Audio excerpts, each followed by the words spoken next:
twagiye tubona byagiye biranga umukino, ariko nekereza ko kubatoza hano imibare bari myinshi, abakinnyi biyaminiya baba ari benshi, ariko nk'uko umutoza asimbuje mu izamu urebye ibitego byose Onezime yagiye akuramo, saves yagiye akora zose, ko umutoza yahisemo gukuramo Onezime agashyiramo pasi, biratanga ubutumwa kuri APR ko nta mukinnyi ugomba gutera penalty asa nkaho afitemo akantu k'ubwoba cyangwa se akantu ko gutinya, kuko pasi ishobora kuza no kubatera ubwoba.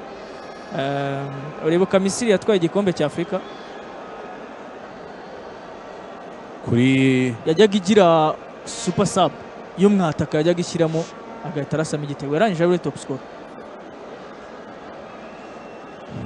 Barigiye rero umutoza agira umusimbura, avuga ati uyu musimbura ikintu ngiye mushyiriyemo simbuza yanjye iraza guhita ikora icyo nyitumye.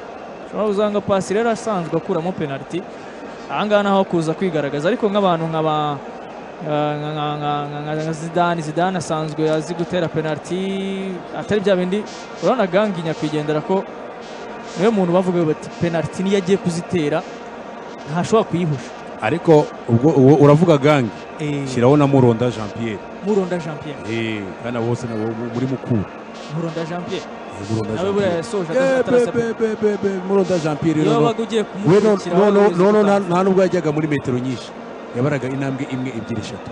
Nanga rero hari abakinnyi biyaminiye kuri penalty nko muri polisi Zidane ntiyabura, kimwe n'uko uyaminiye ashobora no kwirana, kuko penalty burya ni ibindi ibitego byiza rero twabonye nk'igitego cya William Togi, pasi nziza cyane arivuye kwa Kiwanuka, ari boronya umupira ushyira mu rushundiro. Onezime rwose hano nta kintu bagomba kurenzaho, Pierre Mari yababwira ati fimbo chapa, ariko nawe byaje kurangira agonganye na Yonusu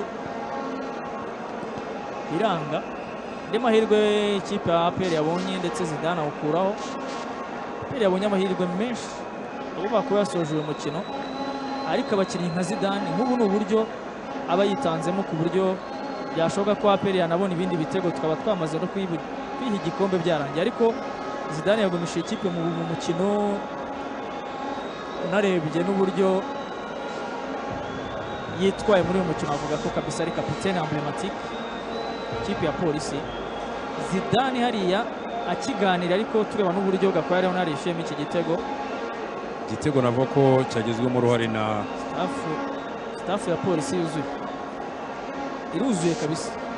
Urebye Legend nawe umwungirije ibigwi yari amaze kugeraho, akahita aza muri utarambirwa agahita aza kungiriza Ben Musa. Aramutse Ben Musa agize performance nziza, twavuga ko abamuri inyuma bamwungirije byaba ari byiza, ko urabona ko aba batoza bo mu Rwanda bakunda guhinduka kenshi kubera abantu baba bakora nabo, ngo head coach hari ukuntu gavangirwa na assistant coach we cyangwa se n'umubandi ukabona hari ukuntu batumvikana, ariko ahangaha bisa nkaho byahuye. Polisi yaragiye izana abatoza, abanariza video, izana baruzuza kabisa. Aravuga ati umutoza n'ibyanga ntuzagira icyo tubwira.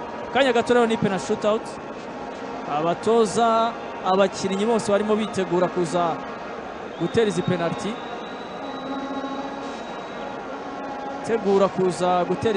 ndetse iminota yo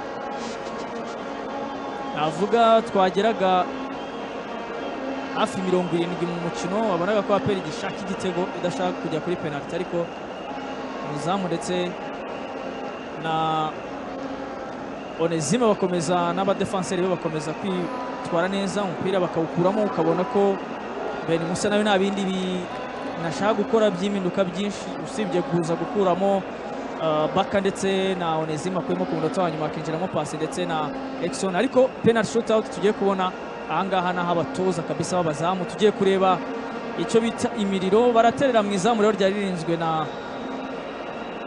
pasi mu kanya gatoya.